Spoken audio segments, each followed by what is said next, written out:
नमस्कार दोस्तों, स्वागत है आपका आज 4 जुलाई 2025 उन खबरों की दुनिया में जहां हर सुबह आप पाते हैं देश दुनिया की 10 ताज़ा, सटीक और भरोसेमंद खबरें, बिना हल्ला गुल्ला, सिर्फ सीधा पॉइंट पर पॉइंट अपडेट। अगर आप भी चाहते हैं कि आपकी सुबह हो ज्ञान के साथ, तो बस अभी ये 3 काम कर लीजिए। वीडियो को लाइक कर दीजिए, इसे अपने दोस्तों, परिवार या व्हाट्सएप ग्रुप में शेयर कर दीजिए, और अगर आप पहली बार आ रहे हैं तो सब्सक्राइब करके घंटी दबा दीजिए ताकि आपको हर दिन की बड़ी खबरें सबसे पहले मिलें। और अब आपकी बुद्धि की परीक्षा, आज का मजेदार जी के सवाल। भारत में पहली बार महिला मुख्यमंत्री कौन बनी थी? ए इंदिरा गांधी, बी सरोजिनी नायडू, सी सुचेता कृपलानी, डी मायावती। अपना जवाब नीचे कमेंट में लिखिए और जिनका जवाब सही होगा उन्हें मिलेगा डिजिटल सर्टिफिकेट और स्पेशल शाउट आउट अगले वीडियो में। तो देर किस बात की, कमेंट कीजिए। अब शुरू करते हैं 4 जुलाई 2025 की 10 सबसे जरूरी खबरें। हर भारतीय 4,80,000 रुपए का कर्जदार है। देश में प्रति व्यक्ति औसत कर्ज 4,80,000 रुपए तक पहुंच गया है, जो 2 साल पहले के 3,90,000 से 23% अधिक है। इस बढ़ोतरी का मुख्य कारण बेघर घरों के ऊपर बढ़ती व्यय आय अनुपात और बढ़ती ब्याज दरें मानी जा रही हैं। खासकर मझोले व्यवसायी और छोटे किसान इस कर्ज बोझ से प्रभावित हो रहे हैं, जिनकी मासिक किस्तें आय का बड़ा हिस्सा ले लेती हैं। अर्थशास्त्रियों का कहना है कि बचत दर में गिरावट और वित्तीय शिक्षा की कमी से आम जनता इस जाल में फंस रही है। बढ़ते हैं अगली खबर की तरफ। मिस योगी कैबिनेट की अहम बैठक। उत्तर प्रदेश सरकार ने लखनऊ में आयोजित कैबिनेट बैठक में 30 महत्वपूर्ण प्रस्तावों को मंजूरी दी। प्रमुख रूप से आगरा लखनऊ और पूर्वांचल एक्सप्रेसवे को जोड़ने वाले लखनऊ लिंक एक्सप्रेसवे की मंजूरी दी गई, जिससे अगले 5 वर्षों में व्यावसायिक माल ढुलाई और यात्री आवागमन में भारी सुधार होगा। बैठक में शिक्षा, स्वास्थ्य, ग्रामीण विकास योजनाओं के लिए अतिरिक्त बजट आवंटन और मछली पालन योजनाओं में सब्सिडी विस्तार के प्रस्ताव भी पास किए गए। इससे प्रदेश की अवसंरचना और रोजगार सृजन दोनों को बल मिलेगा। बढ़ते हैं गलिक्स राव एंग्री डेरी क्रे इनिट्राल सापर्स। दिल्ली में उम्रदराज वाहनों पर बैन हटा। दिल्ली सरकार ने एंड ऑफ लाइफ व्हीकल नियमों के तहत 2 साल पहले जब्त की जाने वाली पुरानी गाड़ियों की वापसी पर फिलहाल रोक लगा दी है। पर्यावरण मंत्री ने इस नियम की प्रभावशीलता और सामाजिक प्रभावों की समीक्षा कराने का निर्देश दिया है। नए अध्ययन के लिए दिल्ली प्रदूषण नियंत्रण बोर्ड से रिपोर्ट मांगी गई है, जिसमें स्वैच्छिक वाहन स्वैप इन केंद्रों की स्थिति, उपयोगकर्ता जागरूकता और आर्थिक सहूलियतों का आकलन शामिल होगा।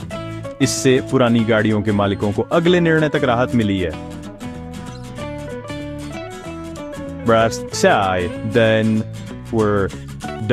हैं अगली खबर की तरफ। पाकिस्तानी हॉकी टीमों को भारत आने की मंजूरी मिल गई है। खेल मंत्रालय, गृह और विदेश मंत्रालय की सम्मिलित सिफारिश पर पाकिस्तान की पुरुष तथा महिला हॉकी टीमों को भारत में 2 इंटरनेशनल टूर्नामेंट खेलने की अनुमति दे दी गई है। भारतीय हॉकी फेडरेशन का कहना है कि इससे दोनों देशों के बीच खेल कूटनीति को बढ़ावा मिलेगा और भविष्य में युवाओं के बीच सांस्कृतिक आदान प्रदान का मार्ग खुलेगा। टूर्नामेंट में हिस्सा लेने वाली टीमों को सुरक्षा और सुविधाएं प्रदान करने के लिए बॉर्डर पर विशेष व्यवस्था की गई है। चलिए अब बढ़ते हैं अगली खबर की तरफ। पढ़ते हैं अगली खबर की। Earns Jaunpur double murder case बरी हो गया है। यूपी के जौनपुर में 2 वर्ष पहले हुए डबल मर्डर के मामले में सभी आरोपियों, जिनमें पूर्व सांसद धनंजय भी शामिल थे, को आज कोर्ट ने बरी कर दिया। अदालत ने बताया कि पुलिस ने पर्याप्त सबूत प्रस्तुत नहीं किए और गवाहों के बयान में विरोधाभास थे। इस फैसले के बाद spear arrest insurance USC sessions फिर ने न्यायालय के समक्ष पुनर्विचार याचिका दाखिल करने की तैयारी शुरू कर दी है। पुलिस प्रशासन ने साक्ष्य संग्रह प्रक्रिया में सुधार का आश्वासन दिया है। तो बढ़ते हैं अगली खबर की तरफ। आइम्स एमपी के छतरपुर में टेंट हादसा हुआ है।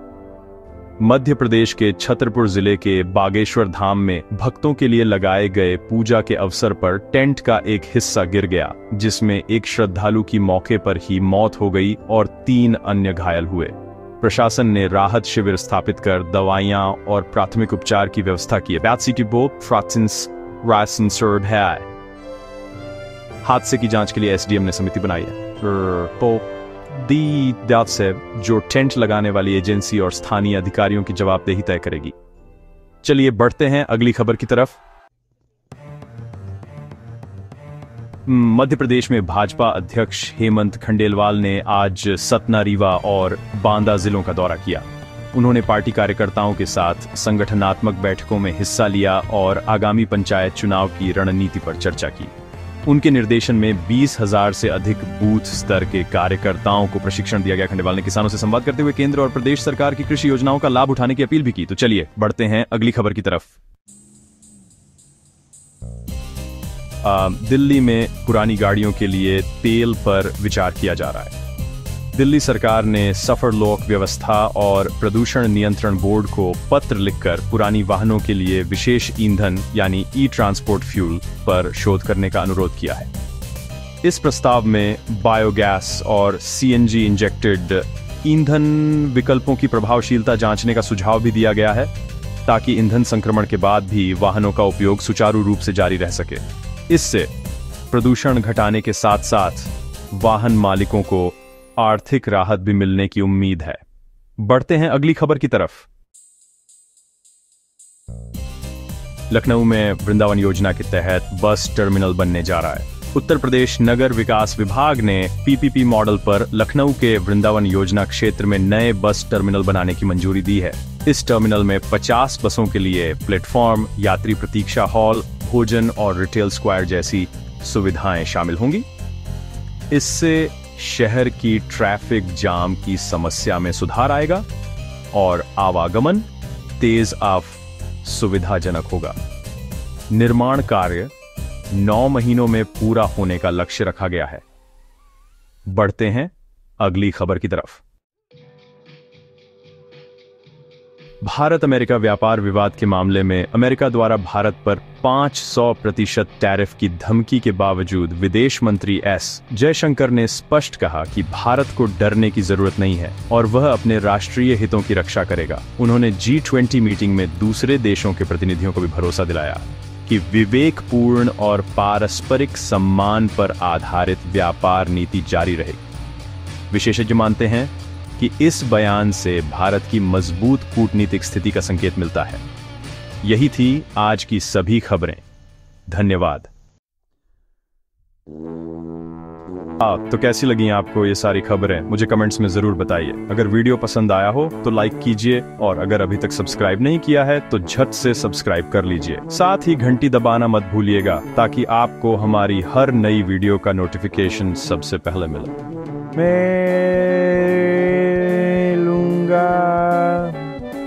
ऐसी